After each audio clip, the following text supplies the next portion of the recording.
She called from a hospital parking lot and said, "Mom, the doctor confirmed your dementia. I'm your legal guardian now. I moved your things. Sign the papers." I set my coffee down, smiled, and hit record. My name is Ruth Ellison. I'm a grandmother, 70 years old, modern-day North Carolina, just outside Raleigh. 8 months ago, my husband, Henry, kissed the top of my head, said, "Short stack," and never woke up from his nap. I thought grief was the worst thing I'd ever feel. I was wrong. The call came from my only daughter, Marissa, my girl with the perfect Instagram smile and the hard eyes she hides behind soft filters. "Mom, don't panic," she said. "I talked to a specialist. Early onset dementia. We need to protect you. I'm filing for emergency guardianship this afternoon. Caleb's drawing up the list of assets. We'll handle your house, the cottage, and the truck. Try to rest." Then a click. No room for questions. No room for me. Betrayal is a quiet thing at first, like a draft under a door you forgot was there. But my house wasn't cold, because Henry had left me a different kind of warmth, a backup plan. 3 days before he died, he slid a navy envelope under the flower bin in our pantry. "For later," he'd whispered. "Only when you're ready." I hadn't been ready, not for months. But when Marissa tried to erase me with a single phone call, I was ready enough. I finished my coffee, pulled on Henry's old UNC hoodie, and walked to the pantry. There it was, the navy envelope, heavy, secure. Inside was a brass key, a thin black USB drive, 2 notarized letters, and a copy of a document with big, bold letters, revocation of durable power of attorney. Henry had signed it a week before his heart gave out. My hands shook, not from fear, but from relief, from knowing my husband had seen the storm coming and built me a dry dock. I read his note. "Ruth, if you're reading this, someone's trying to help you. Don't sign anything. Box 310 at Piedmont Savings has the rest. Your voice matters. Use it. I love you." He'd drawn a little heart after his name. Henry never drew hearts. I laughed. Then I cried. Then I wiped my face and called a number he'd scrawled at the bottom. "Call Martin Green, Trusts and Estates. He'll answer." He did, on the first ring. "Mrs. Ellison, Henry told me to expect your call one day," the attorney said, voice steady, southern, competent. "Come by, bring the envelope, bring no one else." I didn't drive my car. Marissa had access to the app. She tracked everything. I called the neighbor's high school senior Tasha to Uber me across town. I paid cash. I left my phone powered on at home, face down by the bread box. Deceit works both ways. So does preparation. Martin's office sat over a bakery that smelled like warm sugar, the kind of place that calms your heart without asking permission. He read Henry's papers, then looked up at me over his glasses. "Henry moved your assets last spring. Your primary home title now sits inside Ellison Anchor Trust. Your Outer Banks cottage is held by a separate LLC. Your Silverado is owned by the trust. And yes, he revoked any old powers of attorney. No one, not even your daughter, can move anything without you." I let out a breath I hadn't known I was holding. "And the USB?" I asked. "Let's check box 310 first." The bank manager recognized Martin, and within minutes we were in a quiet, chilled room with a metal drawer and a tiny private table. Inside the safety deposit box, a binder labeled Anchor, a second USB, and a small voice recorder with a post-it. "Press play when you're alone." My fingers hovered, but Martin shook his head. "Home," he said softly. "Hear him at home." We reviewed everything. The trusts, the backups, the contingency notes. Pages and pages where Henry's round handwriting mapped out a maze that looked like love dressed as logistics. There were instructions for taxes, for property insurance, even for the hummingbird feeder recipe he guarded like state secrets. There was also a list titled, "If Marissa Pushes." It was not short. Martin paced me through it all. "Henry suspected your son-in-law would sniff around. Caleb's real estate LLC is over-leveraged," he said. If Caleb tries a guardianship petition, we'll answer with medical records, your recent memory screenings, and Henry's revocation. We'll move to dismiss. We'll seek sanctions if they persist. Words like fraud, coercion, exploitation sat heavy but clean on the table between us. Not threats, just labels. Truth has labels too. By the time I walked back into my kitchen, the late afternoon sun was pouring in across the table where Henry and I had solved crosswords and argued about college basketball. I plugged the little recorder into a new pack of batteries and pressed play. "Hey there, short stack." Henry's voice filled the room, alive, warm, solid. "If Marissa's pushing you, it means I'm not there to block. I hate that, but I knew this day might come. You taught me to plan for hurricanes even when the sky looks blue. Consider this your storm kit. You don't have dementia. We both know your memory outpaces mine. Don't let anyone gaslight you. Don't sign a thing without Martin. And Ruth." He paused, as if he could see my face. "You don't have to win loud. Win steady. Quiet justice. It's your superpower." I laughed through tears. Quiet justice. That's what I'd teach my grandbabies, too. The doorbell rang at 6:12 p.m. sharp. I wiped my eyes, squared my shoulders, and opened it. Marissa stood there in joggers and a designer sweatshirt, no makeup, hair scraped into a rough bun. Caleb lurked behind her, phone already angled like a mirror and a weapon.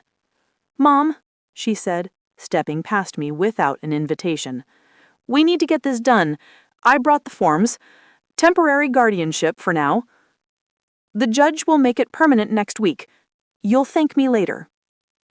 Caleb grinned. "It's for your protection, Mrs. E. We're consolidating accounts and listing the cottage before tourist season dips. Timing is everything." He said it like a coach calling a play. Like my life was a game clock. I offered tea. It's how I survive wolves. I set the kettle on. I moved slow. "Let me see the doctor's note," I said. Marissa waved her phone. "Digital portal, Dr. Lee." I didn't flinch. "Dr. Lee retired last year. New practice took his charts. You didn't know?" Her eyes flickered, just a second, then hard again. "Mom, your PCP was out. The hospitalist handled it. Early cognitive decline. We can't risk you misplacing things." "Like my house?" I asked. Silence. The kettle sang. I poured 3 cups I knew they wouldn't drink. Caleb placed a pen on my placemat. Initial here, here, and here. I turned on my phone. The screen lit up. I angled it so my grandson's school pictures faced me. Then I topped the voice recorder app and rested the phone by the sugar jar. Visible, legal, documented. "Before we begin," I said, soft as a hymn, "I'd like to read something Henry left me." I opened the revocation of durable power of attorney and the cover page of the trust. I didn't speak like a lawyer. I spoke like a grandmother who had learned to read contracts the way other women read recipes. Slow, clear. Every ingredient counted. Caleb went gray. Marissa stared at the table. Her fingers trembled. "Mom, what is this?" she whispered. "Preparation.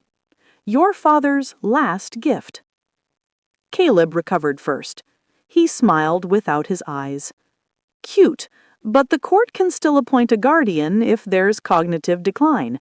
We're just easing the process. No harm done." I kept my voice level. There will be no guardianship, and there will be no sale. Not of my home, not of the cottage, not of Henry's truck. I slid a business card across the table. Martin's. If you file anything, you'll file it with counsel. You'll also respond to a notice I'll be sending in the morning." Caleb scoffed. "What notice?" "The kind that lives in bright sunlight," I said. "Financial elder exploitation, attempted fraud, document tampering if necessary." Betrayal twitched at the corner of Marissa's mouth. Guilt or anger? Maybe both. Caleb stood. "We tried to do this the easy way. Your daughter's just trying to help, Mrs. E."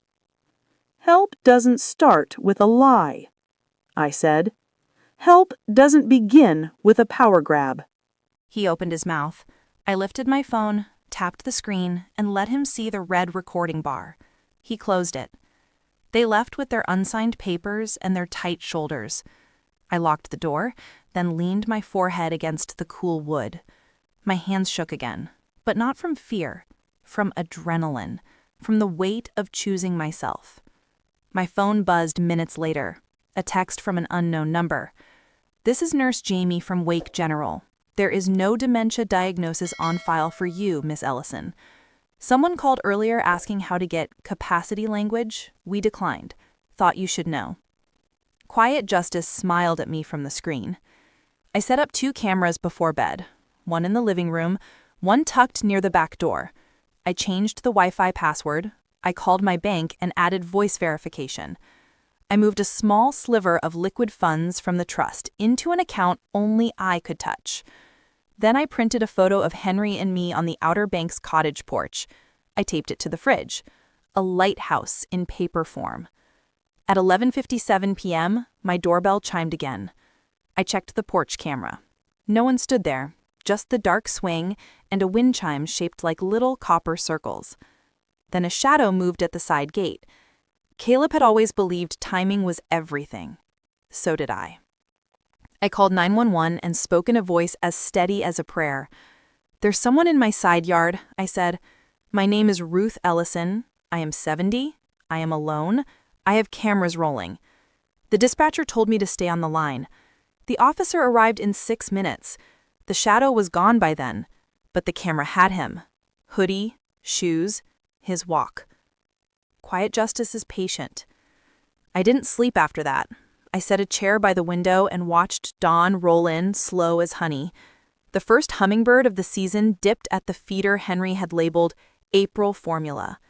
I whispered, "We're okay." Then I made a list. 1. Meet Martin at 9 a.m. 2. Email Nurse Jamie to secure documentation. 3. Call Dr. Patel for a cognitive screening today. 4.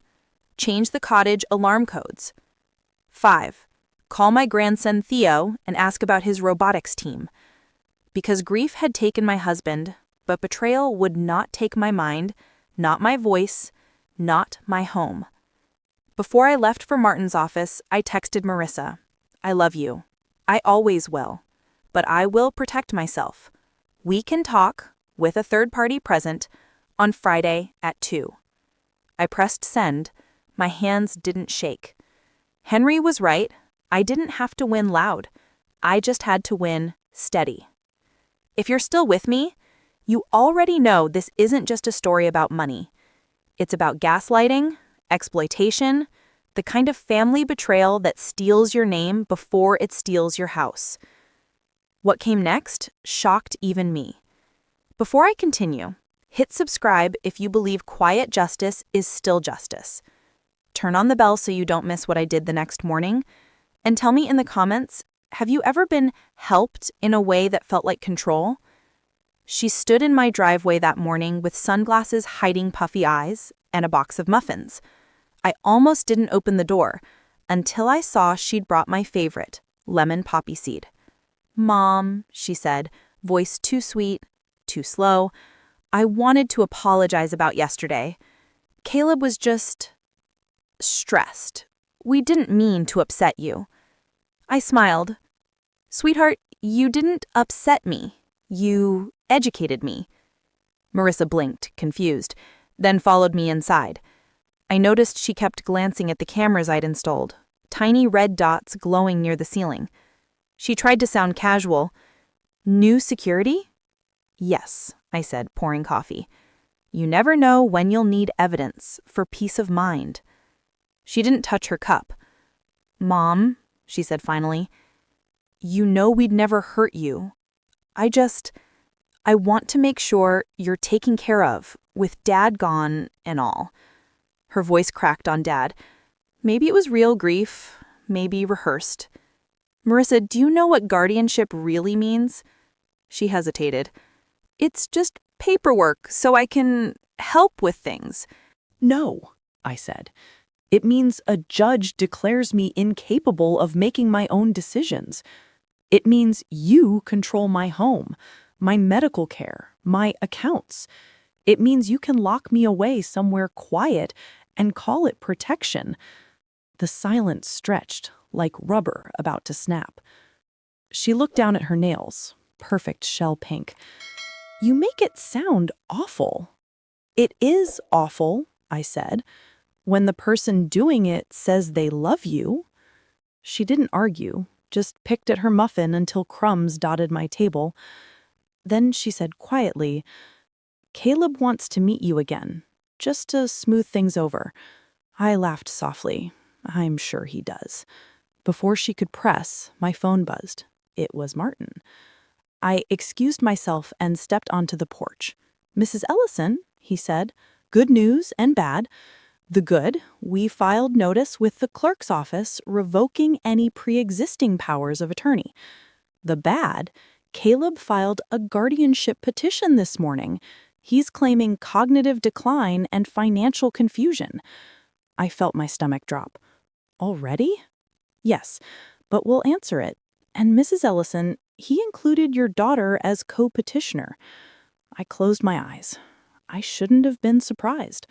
Betrayal rarely travels alone. Martin continued. I also ran a background check. Caleb's firm is in default on 2 properties. He needs liquid cash immediately. It looks like he was counting on your assets to patch his debts. Of course he was. Wolves always start with the softest target. Let him try, I said finally. We'll be ready. I hung up and turned to see Marissa watching me through the screen door. Was that your lawyer? She asked. Yes. She looked like she'd been caught reading a diary that wasn't hers. Mom, what are you doing? Protecting myself, I said. Her face changed then, something between hurt and fear. You don't need to protect yourself from me. I didn't, until you made me. She started to cry. Big, gasping sobs that sounded too much like the child who used to run to me after scraped knees. For a moment, my mother's heart almost broke. Almost. But love without boundaries isn't love. It's surrender. I handed her a tissue. Go home, Marissa. Rest. We'll talk when lawyers are present. When she left, the air inside my house felt different, thinner somehow, like the walls were listening. I checked every camera feed. Then I sat down and pressed play on Henry's recorder again. Ruth, if Marissa gets desperate, she'll cry. Don't confuse tears for repentance. Look for humility in actions, not words. And remember, quiet justice works best when everyone underestimates you. That night, I couldn't sleep. I read the guardianship laws of North Carolina like they were bedtime stories. I learned what incapacity meant, what undue influence meant, what burden of proof meant. Every phrase felt heavier than the last, but knowledge is armor. At dawn, I walked into the kitchen, poured myself a glass of water, and looked out the window.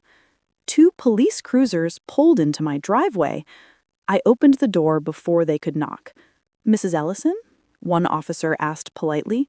We received a wellness call. Your daughter said you might be confused or in distress. I smiled. Of course she did. They stepped inside, looked around.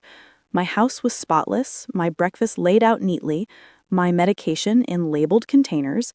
I handed them my medical reports, recent cognitive tests from Dr. Patel, and Martin's card. One officer scanned the paperwork and nodded. Ma'am, you seem perfectly fine. Tell that to my daughter. I said dryly.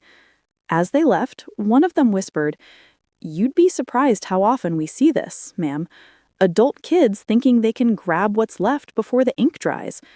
I wasn't surprised. I called Martin the moment they drove off. "We'll need a counter strategy, not just defense. I want proof of motive." Martin chuckled softly. "I like how you think." He explained that we'd file a petition to compel financial disclosure from Caleb's company. If he was using my assets to cover debt, the court would see it. Quiet justice would have teeth. That afternoon, I baked cornbread. Not for comfort, but to keep my hands busy while my mind built blueprints. Henry used to say I made plans the way other women made quilts, layer by layer, neat and warm, until no one saw the stitches. By evening, I had 3 goals. 1. Expose Caleb's financial manipulation. 2. Document every contact attempt from Marissa. 3. Make them believe I was still fragile. The last one was the hardest part, because pretending to be weak when you've just found your strength is its own kind of pain. The next day, I got a surprise visitor, Officer Daniels, one of the men from yesterday. He came by off-duty with coffee. "Mind if I check your cameras?" he asked, purely friendly gesture. He showed me how to back up footage. When he finished, he said quietly, "Your daughter's husband's name popped up on another report, domestic financial abuse in another county. Never charged, but flagged." It didn't shock me. Caleb's smile had always looked like borrowed confidence. I thanked him, and after he left, I opened Henry's USB on my laptop for the first time. It contained videos, Henry speaking directly to camera over several weeks before his death. He documented his investments, passwords, property transfers, and even his reasons for moving assets out of joint control. But there was one clip labeled, "For Marissa." I didn't open it. Not yet. 3 days later, Martin called. "Mrs. Ellison, the court date's been scheduled for next Thursday. Caleb's attorney submitted affidavits claiming you misplaced $40,000 in checks and forgot your utilities twice last month." I laughed. "Utilities are on autopay. I have digital receipts." "Then we'll crush it," Martin said. That night, I found a small box on my porch. No name. Inside, a framed picture of Henry and me shattered, and a note that said, "You should have signed." I took a photo of it, bagged it, and stored it for evidence. Then I called Officer Daniels. He arrived in minutes, saw the box, and muttered, "They're getting sloppy." "Good," I said. "Sloppy people leave fingerprints." I slept on the couch that night, near the window where I could see the stars. I thought of Henry's laugh, the way he'd say, "Don't let the storms make you brittle, short stack. Let them polish you." Polish me indeed. By morning, I was ready. I called my grandson Theo, 12 years old, curious, kind. "Theo," I said, "remember that science fair you're doing about artificial intelligence?" "Yes, Grandma." "I've got a real-life project for you. Help me set up a cloud backup for my home cameras, discreetly." He giggled. "Like spy stuff?" "Exactly," I said, "but this time the spy's wearing pearls." He came over that afternoon, laptop in hand, cheerful and oblivious to the undercurrents. When he finished syncing the cameras, he said, "Grandma, you're safer than the White House." I hugged him tight. "That's the goal, sweetheart." Later that evening, Marissa texted, "We need to talk, alone, without lawyers, please." I stared at the screen for a long moment before replying. Friday at 10 a.m., my place. Bring honesty, leave Caleb. She showed up early. When I opened the door, she looked smaller somehow, makeup-free, hair pulled back, eyes red. "Mom," she whispered, "I messed up." I said nothing. "Caleb said you were losing your mind. He told me if I didn't help, the court would take everything anyway. I believed him." "Did you sign anything?" I asked. "Yes, I gave him my digital signature." I closed my eyes. "Oh, honey." She broke down again. "He said it was just to protect you. Then I found out he took out a personal line of credit in your name. I didn't know until I got a call from the bank. I'm so sorry." There it was, the crack between guilt and awakening. I handed her tea. "Marissa, remorse doesn't fix what's broken, but it's a start." She nodded, tears running freely. "What do I do?" You cooperate, I said, completely. You tell my lawyer everything, and you testify if it comes to that. She nodded again. Whatever you need, Mom. I believed her, or at least I wanted to. But quiet justice doesn't stop at words, it waits for actions. Before she left, I finally opened the last clip from Henry's USB, the one labeled For Marissa. He looked into the camera, eyes soft.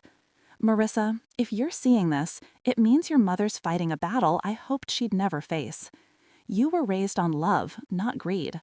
Don't let fear rewrite who you are. Fix this before it's too late. I didn't know if that message would save her, but it was the first time in weeks I saw her cry without calculation. The night before the court hearing, I sat in the living room with the lights low and whispered to Henry's photo, "Tomorrow, we show them what quiet justice looks like." Because revenge might be loud, but redemption, real redemption, is always quiet first. Before we move on, make sure you're subscribed. You won't believe what happened in that courtroom the next morning. It changed everything for me and my daughter. And tell me in the comments, do you believe people who betray family deserve a second chance? She walked into that courtroom holding my hand, but I could feel the tremble in her palm. Betrayal had left a stain, but repentance, real repentance, leaves a different kind of mark. Before we move on, make sure you're subscribed. You won't believe what happened in that courtroom the next morning. It changed everything for me and my daughter. And tell me in the comments, do you believe people who betray family deserve a second chance? She walked into that courtroom holding my hand, but I could feel the tremble in her palm. Betrayal had left a stain, but repentance, real repentance, leaves a different kind of mark. The clerk called our case, Ellison versus Ellison. Hearing it said out loud hurt more than I expected. Martin leaned toward me. "Remember," he whispered, "let them talk first." The judge, a woman about my age with silver hair and kind eyes, looked up from the file. "This is a guardianship petition initiated by Caleb Parker and his wife, Marissa Ellison Parker, regarding Mrs. Ruth Ellison's alleged cognitive decline." Her eyes moved to me. "Mrs. Ellison, do you have counsel?" "Yes, Your Honor," Martin said smoothly, "and evidence contradicting every allegation in that petition." Caleb stood, perfect posture, expensive suit. He smiled at the judge like charm could erase fingerprints. "Your Honor," he began, "we're here out of concern. Mrs. Ellison has shown increasing confusion. She forgets payments, misplaces checks, and recently became paranoid about family members. We simply want to protect her interests." He said it like he was reading from a sympathy script. Marissa sat beside him, silent, her head down. I noticed her left hand bare, no wedding ring. Maybe there was hope after all. Martin stood, calm, precise, the kind of quiet that slices louder than shouting. "Your Honor," he said, "we have medical documentation from Dr. Patel confirming Mrs. Ellison's cognitive health is normal for her age. We also have evidence that Mr. Parker has defaulted on 2 loans and attempted to secure new credit using Mrs. Ellison's identity. Additionally, we possess video and audio evidence of his coercive behavior in her home." Caleb's face drained of color. The judge frowned. "Video evidence?" "Yes, Your Honor, dated the evening of April 3rd. Martin tapped his laptop. The courtroom speakers crackled, and then Caleb's own voice filled the room. "Initial here, here, and here," he'd said on the recording. "We're consolidating accounts. Don't make this harder than it has to be." Then my own voice, calm, steady. "There will be no guardianship." The sound of silence after that was louder than thunder. The judge leaned back. "Mr. Parker, is that your voice?" Caleb stammered. "It's... context matters. She..." "Answer the question," she said. "Yes, Your Honor." Martin slid another paper across. "And this is the fraudulent loan agreement Mr. Parker filed using Mrs. Ellison's digital signature. We traced the IP address back to his office computer." Caleb turned to Marissa. "You gave him access?" the judge asked. Marissa's voice cracked. "Yes, Your Honor. He said it was temporary. I didn't know he was taking out loans." The judge sighed, rubbed her temples, then looked at me. Mrs. Ellison, do you wish to pursue criminal charges? I looked at Caleb, sweat glistening on his forehead, arrogance leaking out of him like air from a tire. Then I looked at Marissa, ashamed, shaking. No, Your Honor, I said softly. I just want my peace. Martin leaned closer, whispering, You're sure? Yes, I said. Quiet justice doesn't need handcuffs. The judge nodded slowly. Petition denied. Guardianship request dismissed with prejudice. Furthermore, I am forwarding this matter to the district attorney's office for independent review. Mrs. Ellison, you're free to go. As the gavel came down, Marissa started sobbing again, this time uncontrollably. Caleb tried to pull her arm, but she jerked away. Don't touch me, she said through tears. You ruined everything. He glared at me. You'll regret this. I already did, I said. That's why I stopped. We walked out into the sunlight. The air outside the courthouse felt cleaner somehow, like rain had just washed the dust off everything ugly. Marissa followed behind me, shoulders slumped, mascara streaking down her cheeks. Mom, she whispered, I'll fix this, I swear. I know, I said. You'll fix yourself first. At home, I poured us tea again. For the first time in weeks, she took the cup and drank. Do you hate me? She asked quietly. No, I said, but I don't trust you yet. That's something you'll have to earn back, one honest day at a time. She nodded. I'll start today. That evening, Martin called. Mrs. Ellison, the DA's office requested copies of all recordings. Caleb may face fraud charges. You don't need to testify unless you choose to. I sighed. Let the system do its work. I've done mine. After we hung up, I sat on the porch swing Henry built. The wind carried that faint smell of cut grass and rain-soaked wood. Marissa joined me quietly. Dad always said you'd outsmart anyone who underestimated you, she said with a small smile. He also said I'd forgive too easily, I answered. Are you going to forgive me? Not today, but maybe someday when it means something. She leaned her head on my shoulder. For the first time in months, I let her. We sat there until the streetlights flickered on, saying nothing, just breathing. Later that night, I found an email in my inbox from an address I didn't recognize. Subject: We're not done. Attached was a photo of my cottage, taken that afternoon. I called Officer Daniels immediately. He arrived within 10 minutes, his face serious. We'll trace it, he said, and I'll have patrols swing by the cottage. Thank you, I said. He paused before leaving. You know, Mrs. Ellison, most folks your age would have folded under that kind of pressure. You didn't. I've folded plenty, I said, just not this hand. After he left, I sat at my kitchen table, staring at Henry's photo. Quiet justice, I whispered. Round 2. The next morning, I drove to the cottage myself, alone. I hadn't been there since Henry's death. The ocean breeze hit me like a memory. The porch still had the wind chimes he'd hung, still shaped like tiny sailboats. But something was wrong. The lock on the back door was scratched. Inside, the curtains were torn open, and a stack of old photo albums lay scattered across the floor. Nothing else was touched. It wasn't a robbery. It was a message. I called Martin. They're trying to scare me, I said.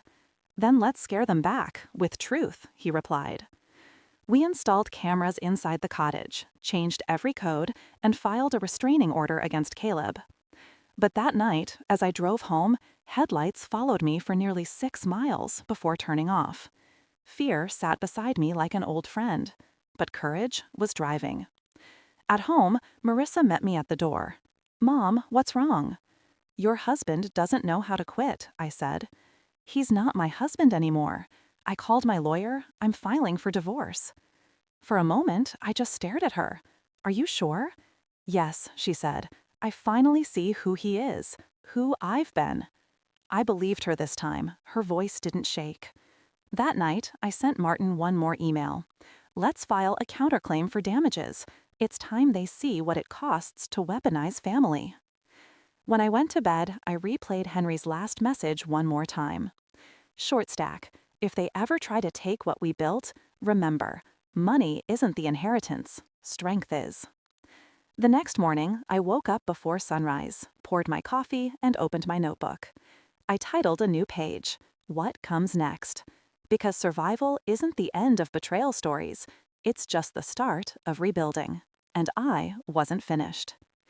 If you've ever had to stand alone against the people you love most, you know how heavy quiet justice feels. Before we move on, hit subscribe, because what happened when Caleb fought back one last time was darker, louder, and more dangerous than anything before. Tell me in the comments, when family betrays you, is forgiveness strength or weakness? He showed up at my cottage at sunset, hands empty, smile empty too. The kind of smile men wear when they've already decided what you deserve.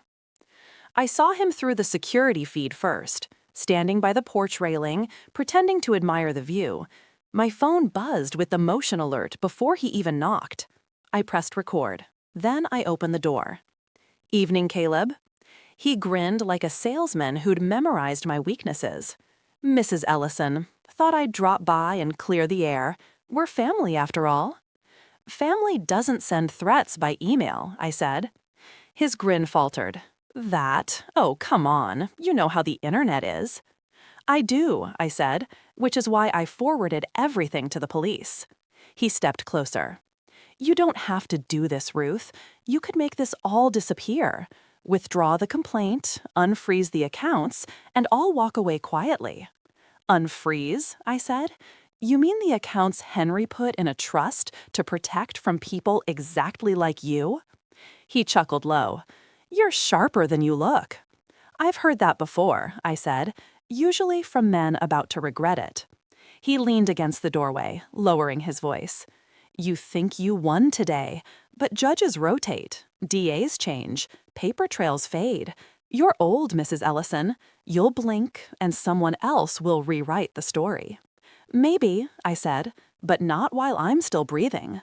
For a second, something dark flickered behind his eyes. Not anger, but fear. The kind of fear that comes when a predator realizes his prey might bite back. Then headlights appeared at the end of the drive. A police cruiser. He stepped back. "You called them?" "No," I said, "but I told them to check the cameras every night at 8. He froze, then laughed hollowly. "Enjoy your victory, Grandma. You earned it." He turned, walking back to his car as Officer Daniels got out of his. "Everything all right, ma'am?" "Better now," I said. Daniels watched Caleb drive away. "We'll keep patrols out here every night for a while. The restraining order is active. He so much as breathes near this property again, he's done." I nodded. He already is. That night, the ocean wind was cold. I sat in Henry's old chair by the window, listening to the waves crash against the shore. The cottage felt alive again, like it was breathing with me. My phone pinged. A new message from Marissa.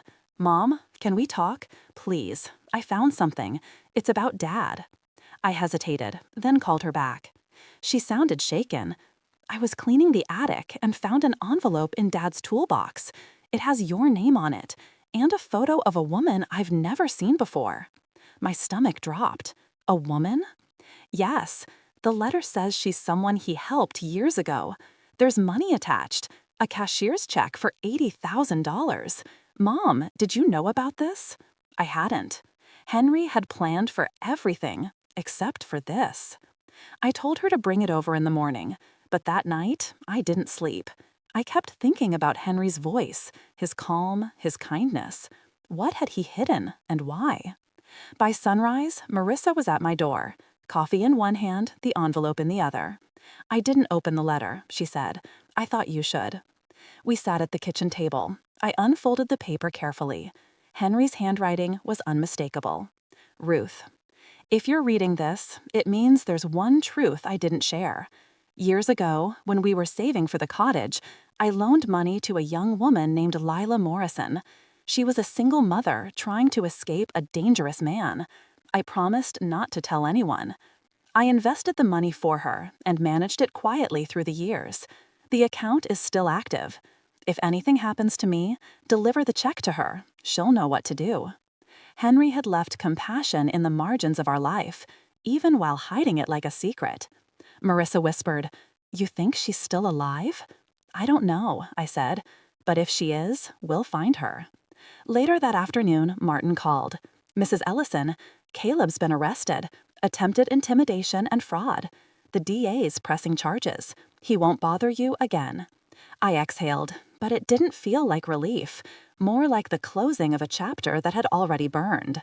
That night, Marissa and I sat on the porch. The sun dipped low over the water, turning everything gold. "Mom," she said, "I still can't believe I let him turn me against you." "You wanted to believe the best in him," I said. "That's not weakness. It's love misplaced." "I don't deserve your forgiveness."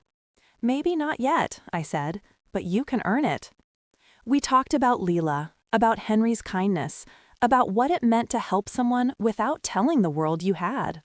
Marissa said softly, "Maybe we could use the foundation money to find her, to help women like her." I smiled. That's exactly what I was thinking. Before we went inside, I glanced toward the ocean one last time. The waves rolled like quiet applause. I could almost hear Henry whisper, "You didn't just survive, Short Stack. You built something better." That night, I dreamed of him sitting by the water, barefoot, laughing. I woke up smiling. But the next morning, an email arrived. No sender, no subject line, just a single sentence. "You think Caleb acted alone?" I froze. The message included an attachment, a blurry photo of Marissa talking to someone outside the courthouse. The timestamp was the day before the hearing. For the first time since this began, I didn't know what to believe. Was it Caleb trying to twist the knife one last time? Or was there another layer of betrayal waiting to surface? I stared at the screen until the sun rose higher, the light spilling across Henry's photo. His smile looked the same, but the shadow behind it suddenly felt heavier. Because in my family, betrayal didn't come once.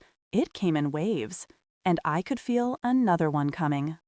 Before we move on, make sure you're subscribed, because what I discovered next turned everything I believed about Henry, about Marissa, even about myself, upside down.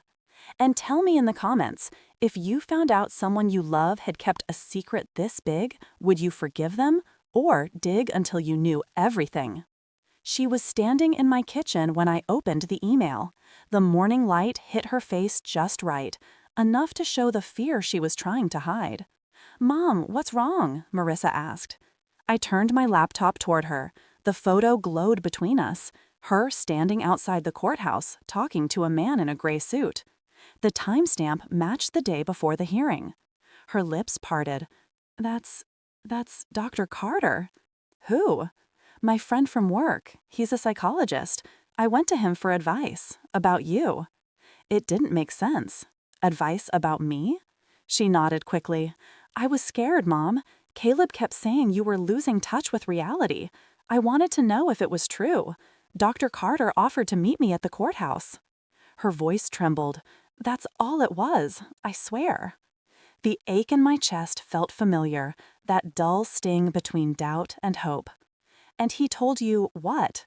"That you were fine, that Caleb was manipulating me." She swallowed hard. "That's when I decided to testify for you." I stared at her for a long time, searching for deceit in her eyes. But all I saw was exhaustion. Maybe she was telling the truth. Maybe she wasn't. Betrayal has a way of making truth look like a mask you can't quite peel off. I closed the laptop. "All right," I said. "If Dr. Carter saved you from Caleb, then he deserves thanks." She looked relieved. "You believe me?" "I believe in evidence," I said quietly. "So we'll find it." That afternoon, I called Martin. He listened, then said, "I'll run a background check on this Dr. Carter, just in case." "Thank you," I said. He hesitated. "Mrs. Ellison, one more thing. There's been movement on Caleb's side. He's offering to plea, but in exchange, he wants to submit additional evidence that could implicate others." "Others?" "Yes. He claims your late husband kept offshore accounts under another name." For a moment, the room tilted. "Henry?" I whispered. That's impossible. I'm not sure yet, Martin said, but Caleb provided account numbers that trace to the same trust network Henry built. I'll dig deeper before we act. After he hung up, I sat in silence. Henry? My Henry? Hiding something offshore? The man who used to count every dime twice before donating to charity? It didn't add up. Marissa came in with 2 cups of tea. You look pale. Caleb's making accusations, I said. She frowned. What kind? The kind that make me question everything I thought I knew about your father. She sat down slowly. Mom, if there's one thing I'm sure of, it's that Dad wasn't dishonest. Whatever Caleb's doing, it's another trick. I wanted to believe her. But a shadow had settled over Henry's memory, and I needed to clear it. That night, I drove back to the cottage. I didn't tell Marissa. The air smelled like salt and rain. Inside, I opened the drawer where Henry kept his ledgers. I flipped through years of records, receipts, and handwritten notes until I found one that made my breath hitch. A page dated 2015. A list of wire transfers, small amounts, steady, and secret, all sent to L. Morrison, Belize. I sat there for a long time, staring at the name. Leila Morrison, the same woman from Henry's letter. Why Belize? Why secret transfers? I called Martin right away. You were right, I said. There were offshore payments, but they went to the woman Henry mentioned, Leila Morrison. He paused. Then it's time we find her. The next morning, we did. She lived in Georgia now, 72 years old, quiet life, no family listed. Martin called first, then I did. Mrs. Morrison, I said, my husband, Henry Ellison, used to send you money. I found a letter. Her voice broke through, trembling. Oh, Ruth, I wondered when this call would come. You knew me? Not personally, but Henry talked about you, said you were the kindest person he'd ever met. Tears stung my eyes. Why was he sending you money? She hesitated. He didn't tell you? No. A long pause. Because he was protecting you, she said finally. The money wasn't for me. It was for his son. I froze. His son? Yes, mine and Henry's. The world went silent. The line crackled, but her words echoed clear. He said he couldn't tell you. He didn't want to hurt you. My mind splintered.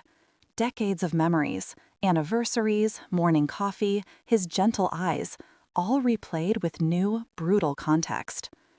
Are you sure? I whispered. Yes, she said softly. He sent money every month for college, then for medical school. Our son's a doctor now. He never knew who his father was, only that Henry wanted to give him a life. I hung up before I could cry. The ocean outside was roaring now, wild and unforgiving. I stared out at the waves and whispered, You lied to me, Henry. When I got home, Marissa was waiting on the porch. You're shaking, she said. I found her, I managed, Leila, and your father had another child. Marissa covered her mouth, eyes wide. Mom? I don't know what hurts more, I said, voice barely a whisper. That he betrayed me, or that he was capable of such a secret life. She hugged me, and for the first time, I didn't resist. We stood there together, mother and daughter, 2 women trying to understand the men they'd loved. Later that night, I played Henry's old recordings again, desperate for answers. And on the last file, hidden under his usual sign-off, I heard something I hadn't before. Short stack, if you ever find out everything, remember this. Not all betrayal is born of cruelty. Sometimes it's guilt that loves too much. I pressed stop and sat there in silence, tears rolling down. Henry had betrayed me. But maybe, just maybe, he'd done it to save someone else. Still, one truth remained. My daughter had tried to steal from me. My husband had lied to me. And somewhere out there, a man with my husband's eyes was walking the world not knowing he was my husband's secret son. The story I thought was ending had just begun. Before we move on, make sure you're subscribed, because what I did after discovering Henry's secret changed everything for my family forever. And tell me in the comments, would you confront the past or let the dead keep their secrets? I drove to Georgia without telling anyone, not even Martin. Sometimes you have to face betrayal without an audience.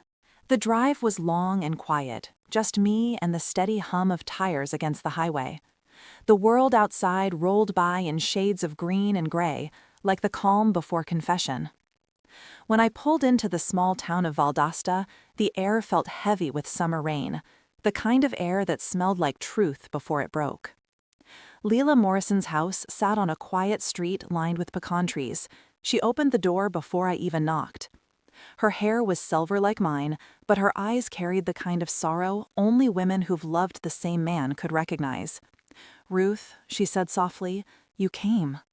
"I needed to see you," I said. She stepped aside. The house was simple, full of plants and framed photos. One caught my attention immediately, a young man in a white coat smiling at a graduation podium. "That's him?" I asked. "Yes," she whispered. "His name is Ethan." I studied his face. The resemblance was unmistakable. Henry's jawline, his gentle eyes, even the same awkward smile he wore when he tried not to cry during our wedding vows. "Does he know?" I asked. "No," Leila said. "Henry wanted to tell you first, but then he passed." Silence filled the room, thick and unforgiving. "Did you love him?" I asked quietly. "Yes," she said, eyes glistening, "but not the way you did. He loved you, Ruth. He always did. I was just a mistake, a moment of weakness that turned into a lifetime of guilt." I sat down slowly. "He kept sending money." She nodded. "Every month, even while I told him to stop. Said it wasn't for me, it was for Ethan. Said if he couldn't be a father openly, he'd at least make sure the boy never struggled." For a moment, anger burned through me. Then sadness. Henry's betrayal was real, but so was his kindness. It was a strange kind of heartbreak, mourning a man who had loved me completely, but still broken the rules of that love. "May I meet him?" I asked. "Ethan," she said, "I don't know if that's a good idea. He doesn't know any of this." "Then maybe it's time he does." Leila hesitated, then handed me a business card. "He works at St. Anne's Hospital in Atlanta. He's a trauma surgeon. He's good." When I got back in the car, I stared at the card for a long time. Dr. Ethan Morrison. The name felt heavy in my mouth. I didn't go straight to him. I drove to a small motel outside the city and sat there all night, replaying every version of Henry I'd ever known. The husband, the father, the provider, and now, the man who'd hidden a second life under my roof. In the morning, I called Martin. "Mrs. Ellison," he said, "where are you?" "In Georgia," I said, "and before you yell at me, I found her, Leila, and his son." There was a long pause. "You met him?" "Not yet." "Then think before you do. This could change everything, for you, for Marissa, for his estate." "I know," I said, "but some truths don't wait for paperwork." When I finally arrived at St. Anne's, I didn't go inside. I just watched through the glass wall of the lobby as Ethan crossed the hall in his scrubs, laughing with a nurse. He looked kind, decent. For a moment, I felt something unexpected. Pride. Then I saw Marissa. She was standing by the reception desk, holding a folder. My heart stopped. I rushed inside. "Marissa?" She turned, startled. "Mom, what are you doing here?" "I could ask you the same thing." "I followed your GPS history. You disappeared without telling me. When I saw where you were headed, I knew something was wrong." Her eyes darted toward the hallway where Ethan had gone. "Is that him?" "Yes." "Dad's son?" "Yes." She blinked hard, fighting back tears. "So I have a brother?" "Half-brother," I corrected softly. We stood there, 2 generations of women, trying to hold back the flood of betrayal that had seeped into our bloodline. "Do we tell him?" she asked. "I don't know," I said. "He deserves to know the truth. But truth can destroy peace if it's told too soon." Just then, Ethan walked by again. Marissa froze. He smiled politely, not recognizing us. When he was gone, she whispered, "He has Dad's walk." "I know," I said. We left without speaking to him. The drive back to North Carolina was quiet. Neither of us turned on the radio. That night, we sat at the kitchen table again, our unofficial courtroom for all things broken. Marissa finally said, "I think Dad would have wanted us to tell him." I shook my head. No, Henry wanted to protect everyone, but maybe it's time we stop protecting ghosts. The next morning, I wrote a letter. Dr. Morrison, my name is Ruth Ellison. I believe I was married to your father, Henry Ellison. I only recently discovered the truth. Please understand, I'm not writing to cause pain or claim anything. I just wanted you to know the kind of man your father was, the good and the flawed parts alike. He loved deeply, even when he failed. If you ever wish to talk, my door is open. Ruth. I mailed it without telling Marissa. A week passed, then a letter came back. Mrs. Ellison, thank you for your honesty. I grew up with questions my mother never answered. Now I understand. I don't hold resentment, only gratitude. My father gave me a life, even from afar. I'd like to meet you, if that's all right. Ethan. Morrison. When I read it, tears blurred the page. For the first time in months, I felt peace trying to return. That weekend, Ethan came to visit. He was taller than Henry, but his smile carried the same quiet warmth. Marissa stood beside me when I opened the door. "Dr. Morrison," I said. He smiled. "You can call me Ethan." We spent hours talking about Henry, about life, about everything in between. There was pain, but there was also grace. Before he left, Ethan hugged me. "Thank you for telling me," he said. "I think Dad would have been proud of how you handled all of this." After he drove off, Marissa whispered, "Maybe this was Dad's way of giving you a new family to heal what was broken." Maybe it was. But healing doesn't erase betrayal. It just builds a bridge over it. And as I watched the sun dip behind the trees, I realized that quiet justice doesn't always mean punishment. Sometimes it means finding peace where pain used to live. That night, I stood on the porch, feeling the cool wind against my face. "Henry," I whispered, "I met him. He's everything you hoped he'd be." Then I looked up at the stars, at that wide southern sky that always made me feel small and safe at once. And for the first time in a long time, I whispered something I hadn't dared to say since the betrayal began. "I forgive you." Before we move on, make sure you're subscribed, because the peace didn't last long. What happened after Ethan's visit nearly destroyed everything I had rebuilt. And tell me in the comments, do you believe forgiveness truly sets you free, or does it just make you vulnerable again? He showed up 3 weeks later, unannounced, uninvited, unsettled. The man who had become my peace now stood on my porch with eyes that looked too much like Henry's when he hid something. Ethan. I opened the door, smiling despite the unease. "You look pale, son. Everything all right?" He ran a hand through his hair, the same nervous tic Henry used when guilt sat on his tongue. "I need to talk to you, Mrs. Ellison. Inside." Marissa was in the living room, sorting old photos. She glanced up and froze. "Ethan, what's wrong?" He didn't answer until we were all seated. "I went through Dad's old letters, the ones Mom kept after he passed," he began. "There's something you both need to know." He placed a brown envelope on the table. Inside were copies of checks and handwritten notes from Henry, but these weren't just for Lila. They included names I didn't recognize. 4, maybe 5 people, scattered across states. Women, men, all connected through small cash transfers and coded phrases like "for the trust," "for silence," "for the boy." Marissa frowned. "What is this?" "I thought it was charity," Ethan said. "But then I traced one of the accounts. It leads to a corporation under your husband's name. Except it's not registered in his Social Security. It's in yours, Mrs. Ellison." I froze. "What?" He nodded. "Your name was used to open an LLC 15 years ago. Ellison Foundation Holdings. It's still active. Someone's been moving money through it every few months." The room fell silent. "Maybe it's fraud," Marissa said quickly. "Identity theft." "Maybe," Ethan replied, "but every transfer references something called Project Anchor." My breath caught. Anchor, the same word Henry used in his trust documents. Marissa's voice shook. "Mom, what is that?" "I don't know," I whispered, but I wasn't sure I believed myself. Ethan leaned forward. I'm sorry to bring this up, but if someone's using your identity, we need to report it. He pulled out his phone and showed me a transaction dated just 3 days earlier, $50,000 wired to an offshore account labeled Belize Education Fund. I felt the air leave my lungs. That's the same country Henry used when sending money to Leela, I said. Ethan nodded slowly. I think there's more to his story than any of us knew. Marissa stood abruptly. So what? Dad is laundering money? That doesn't make sense. Maybe not laundering, Ethan said quietly. Maybe protecting something.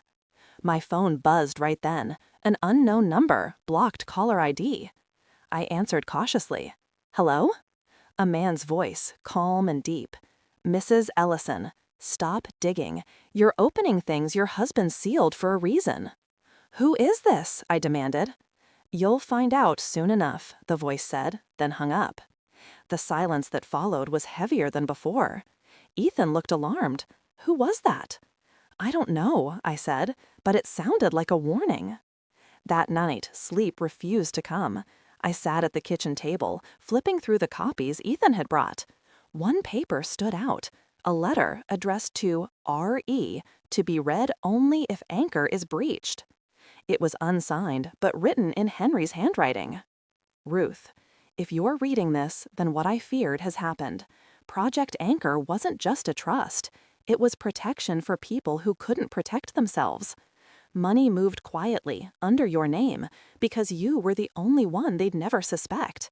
The system would have flagged mine. I kept it secret to keep you safe. If anyone contacts you about it, call Martin. Don't trust anyone else.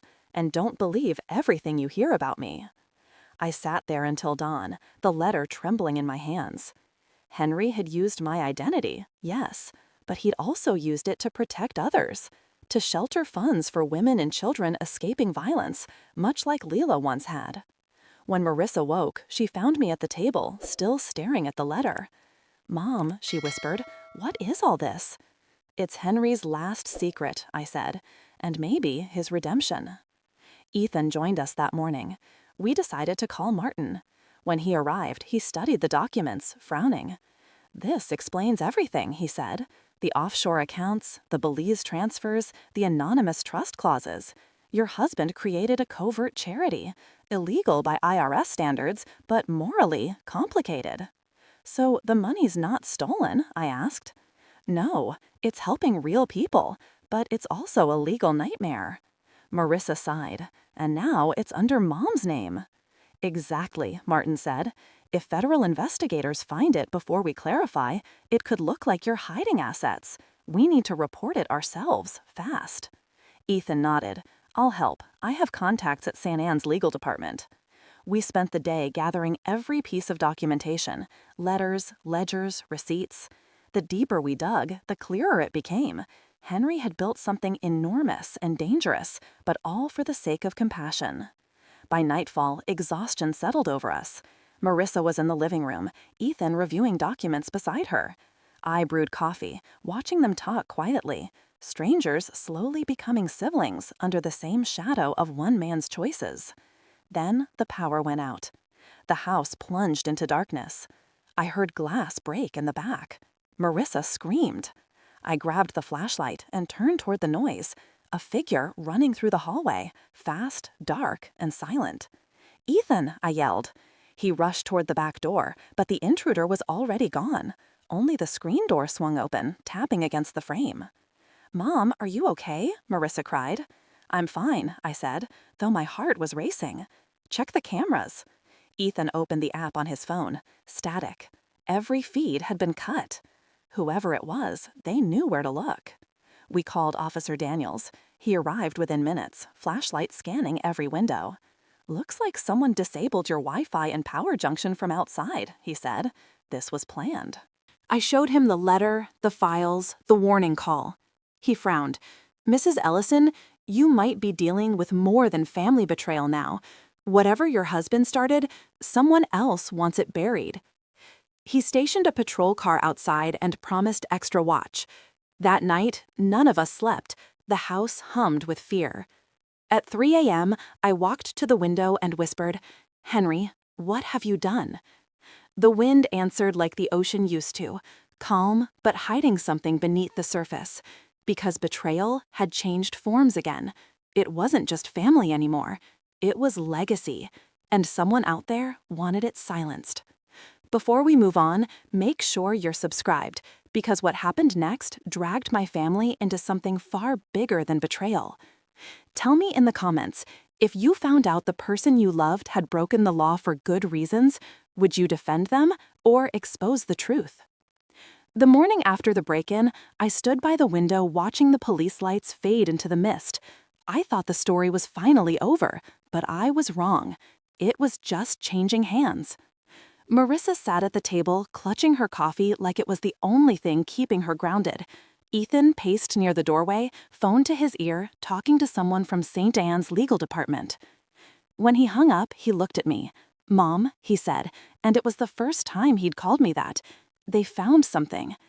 He handed me his phone. On the screen was an old scanned document from Belize Bank, signed not by Henry, but by someone named Thomas Reed. I frowned. Who's that? Ethan looked uneasy. A name tied to multiple accounts that were connected to Project Anchor. But here's the twist.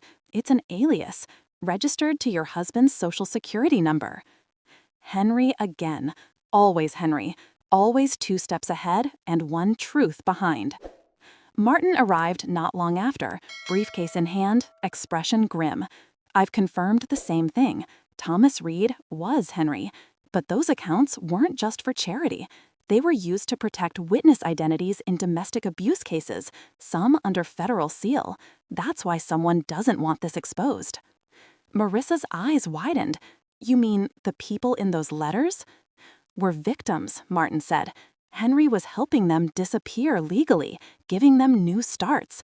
It's risky, borderline illegal, but noble." I felt my knees weaken.